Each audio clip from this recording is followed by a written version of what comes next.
አንዳንድ ሰው ጥቂት ዓመት ኑሮ ብዙ ልምዶች ይኖሩታል። አንዳንዱ ረጅም ዓመት ኑሮት ለምሳሌ እግዚአብሔር 90ውን እኔ ልሸከምላችሁ ግድ የለም 10ዋን ተሸከም። እኛ ደግሞ ኖ ግድ የለም እኛ 90ውን ልሸከም 10ዋን ላንተ የምናሸክመው ከንትን አትጨነቁ።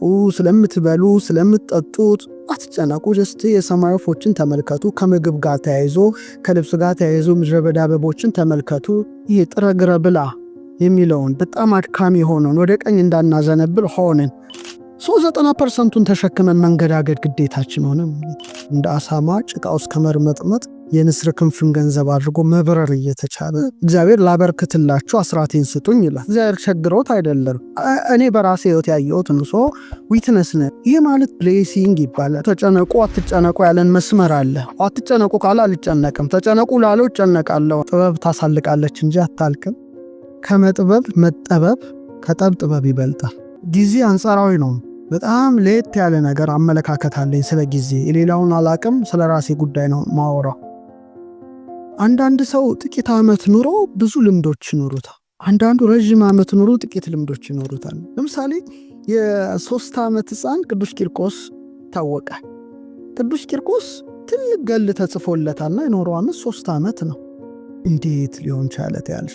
አንዳንድ ሰው ደግሞ 90 ዓመት ኑሮ የህይወት ታሪኩን ሲሞት ለመጻፍ አንድ ገጽ በግድ ምን ብለሽ ትጽፊለት? ሙላቱ ላይ አቶ ገሌ በዚህ ዓመተ ምህረት እዚህ አካባቢ ተወለዱ፣ እዚህ አደጉ፣ እድሜያቸው ለትምህርት ሲደርስ ተማሩ፣ አገቡ፣ ወለዱ፣ ሞቱ። ምንድን ነው ታዲያ? አንድ ገጽ አይሞላም ህይወታችን ማለት ነው? እንዴት ሊሆን ይችላል? የተገቢ ነው እያላምን ሰዎች ለአንድ ገጽ ኑሮ ምድር ላይ ለምን ይነጣሉ? አንበሳው ከዚህ በተሻለ ቢጻፍለት ታሪክ አድኖ ነበረ። አንድ ጫካ አቋርጦ ነበረ። የአንበሳ እንኳን ታሪክ ከጻፈ ሰው እንዴት አንድ ገጽ ማትሞላ ህይወት ሊኖር ይችላል? ስለዚህ ምድር ላይ የኖረበትን ዓላማ አልተረዳም። ለምሳሌ ትልቅ ቫልዩ የምንሰጠው ገንዘብ ነው፣ ግንዛቤን ሳይሆን ገንዘብ ነው። በምድር ላይ እንዳለ ሰው ሁሉ ነጭ ላቡን ያለበስኪ የሚኖረው ገንዘብ ነው። ኦኬ ጥሩ ነው፣ ሰው ገንዘብ አያገኝ ማለት አይደለም። ግን ገንዘብን በህልምሽ ታስቢዋለሽ? አታቂም። ይኑርሽ አይኑርሽ አታቂው። የቀን መገልገያ ነው፣ የሌሊት አይደለም ነው። ኦኬ ስለዚህ ሰው 70 ምናምን ዓመት ቢኖር 8 ሰዓቱን በእንቅልፍ በቀን ያሳልፋል። አጠቃላይ ኦልሞስት 30 ምናምን ዓመት ይተኛል። 40 ምናምን ዓመት ነው ምድር ላይ የሚኖረው ነቅቶ ማለት ነው። ሰው እድሜ ዘመኑን ገንዘብ ለማግኘት ከኖረና አካውንት ውስጥ 5 ሚሊዮን ብር ይኖር በትንሹ ወይም 10 አይዶን ነው እንዳያመጣጡ ያ ሰው ከዚህ ዓለም ይለያል ነው። ሲለይ የለፋበት ነው መነገር ያለበት አይደል? ለምን ህይወት ታሪኩ ላይ 10 ሚሊዮን ብር ባንክ ውስጥ አስቀምጦ ሞታ ይባል? ምን ያህል እዛ ላይ ሲቆም ቆመ ነው። ህይወት ታሪካችን ውስጥ እንኳን ሊገባ አይችልም። ሰው ለዚህ ብቻ አልነበረም መፈጠሩ ነው። ዛሱ አይኔ ሁልጊዜ የዓለሙ ሳይንስ ተምረነዋል፣ ግን ችግሩ ግራ ብሬናችን ነው አክቲቬት የሚያደርገው። የተፈጠርንበትን ዓላማ ስለሚያስረሳን ለቁስ ነው የተወለድነው፣ ለቁስ ነው የምንኖረው፣ ለቁስ ነው የምንሞተው። ስፒሪቹዋል ዓለም አክሰስ ስለማናደርግ ታሪክ የለንም። ከእድሜ ይልቅ የህይወት ኤክስፒሪየንስ ብዙ ነው አልኩኝ። ራሴን ከየ ነው የምናገር። ይሄ ዳሴ ከንቱ ምናምን አይደለም። ለምሳሌ 16 በላይ ሀገሮች አይቻለው፣ 29 መጽሐፍ ጽፌያለሁ። በረሃ ውስጥ፣ በመርከብ ውስጥ፣ በአየር ላይ ብዙ ነገሮች ላወራልሽ እችላለሁ። የህይወት ታሪክ አውራ ብባል ከኖርኩበት እድሜ የሆነ ነገር ፈጥኗል። ኦኬ እዚህ ላይ ቆም ብዬ አስባለሁ ነው። ለምን ይሄ ሆነ ብዬ ሳስብ ጊዜ አንጻራዊ ነው የሚለው መልስ እኔ ላይ መጣ። ለምሳሌ ገንዘብ ይበረክታል። እንዴት ይበረክታል? አስራት ሰዎች አስራት ይሰጣሉ ነው። እግዚአብሔር ላበርክትላችሁ አስራቴን ስጡኝ ይላል አይደል? እግዚአብሔር ቸግሮት አይደለም፣ ኦር ሳምቲንግ አይደለም። ስትሰጪ ይትረፈረፋል ነው። አታቂውም ሲትረፈረፍ ድንገት ይመጣል። ለምሳሌ እኩል ደሞዝ እኔም አንቺም እናገኛለን፣ ኦር ያንቺና ሌላ ያንቺ ተርፎሽ ይዛኛው ደግሞ ወዲያው ቡን ይላል። ምንድና ቡን ያደረገው? አንዳንዱ ደግሞ ሰጥቶት አያልቅም። ይሄ ማለት ብሌሲንግ ይባላል፣ በረከት። በጣም ሰዎች ገንዘባቸው እንዲባረክ ብቻ ነው የሚመኙት። ጊዜም ባርከው አልፋ እግዚአብሔሮ ጊዜም ባርከው ካልሹ በጣም በጥቂት ጊዜ እጅግ ብዙ ስራ ሊያሰራሽ ይችላል። በቃ እኔ በራሴ ህይወት ያየሁት ነው። ዊትነስ ነኝ፣ አንድ ምስክር ነኝ። ለምሳሌ በጣም የሚገርመኝ የመጽሐፍ ቅዱስ ክፍል አለ። ሐዋርያት ክርስቶስ ሳይጠራቸው በፊት የተለያየ ሙያ ያላቸው ናቸው። ለምሳሌ ታክስ የሚሰበስባል ለማቴዎስ፣ እነ ጴጥሮስ እነ ዮሐንስ አሳ አጥማጅ ናቸው። ሌላም እነ ቶማስ የግንብ ስራ ወዘተረፈ። ሉቃስን ብትየው ሐኪም ነው። የተለያየ ሙያ ናቸው ነው። ሰው ይጠራቸዋል። ሲጠራቸው ሕይወት ተለወጠ። ያቺ ሞመንት የሕይወት ቁልፍ ትለወጣለች። ምንድን የሆኑት? ሱፐርናቹራል ነገርን ኤክስፒሪየንስ ማድረግ ጀመሩ። ምሳሌ እንዳይረባቸው ህብስት በርክቶ ይበላሉ። በቃ ቀረ፣ ልፋት ቀረ ነው። በጣም ትልቅ ጉዳይ ነው ማወራው። አሁን ውሃ ወይን ይሆናል።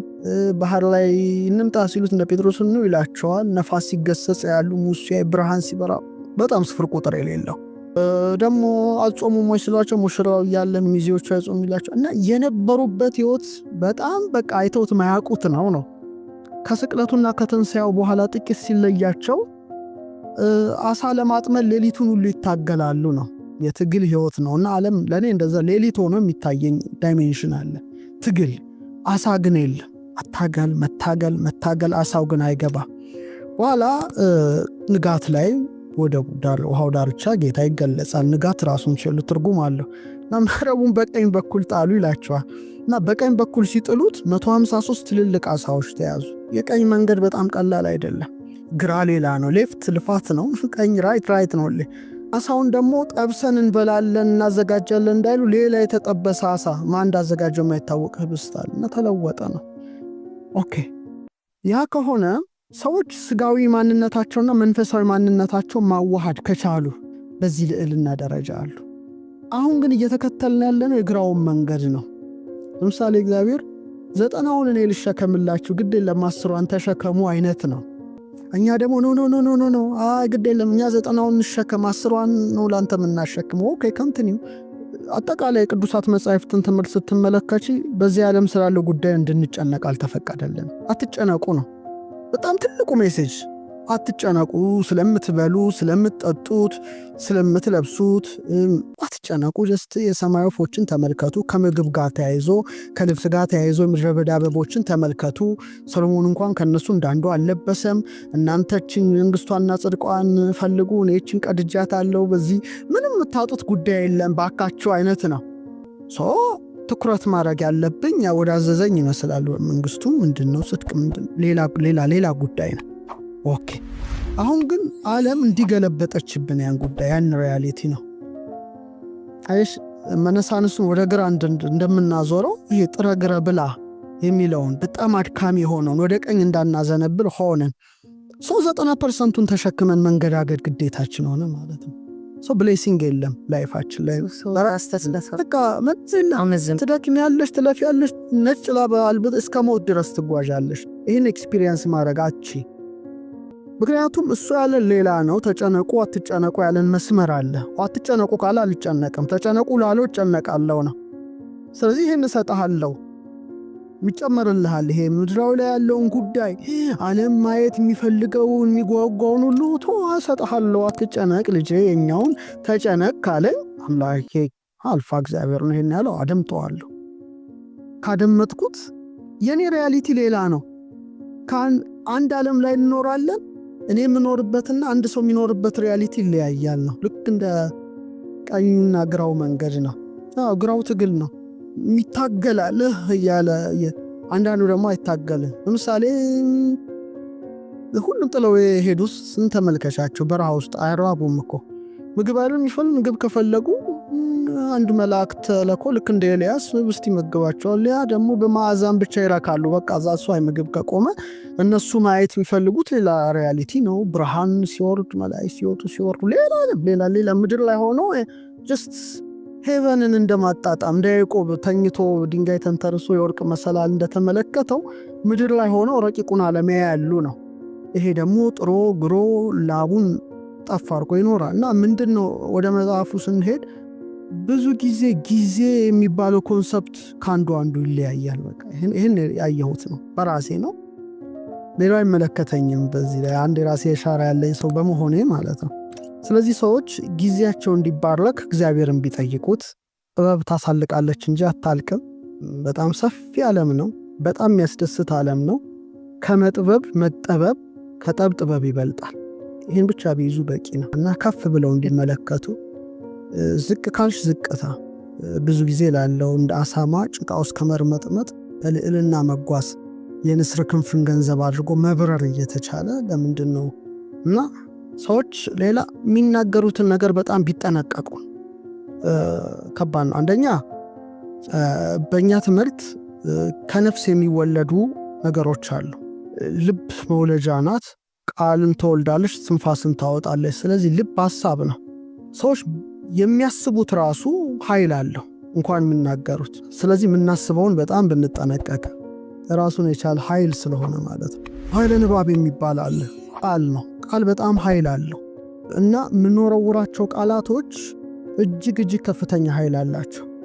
አንድን ነገር ወደ አንድ ቅርጽ የመለወጥ አቅም አላቸው። ለምሳሌ ይሄ ውሃ ጠተሽልኛል አይደለ?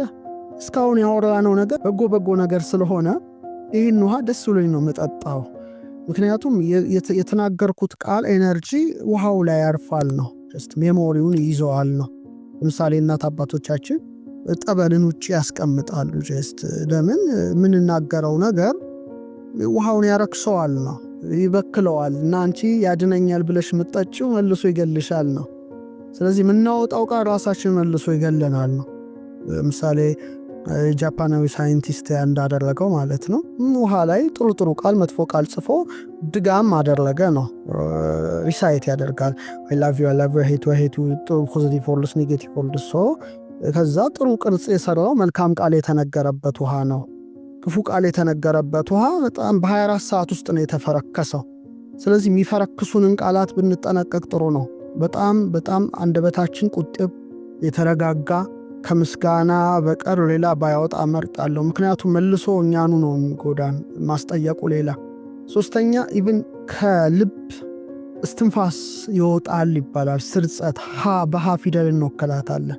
ለአብርሃም የተሰጠው ሃ ነው፣ ለሳራ የተሰጣት ሃ ነው። ለእኛ ሶራ ሳራ እንላለን እንጂ በሂብሪው ሳራይ እና ሳራህ ነው፣ ሃ ነው የተሰጣት።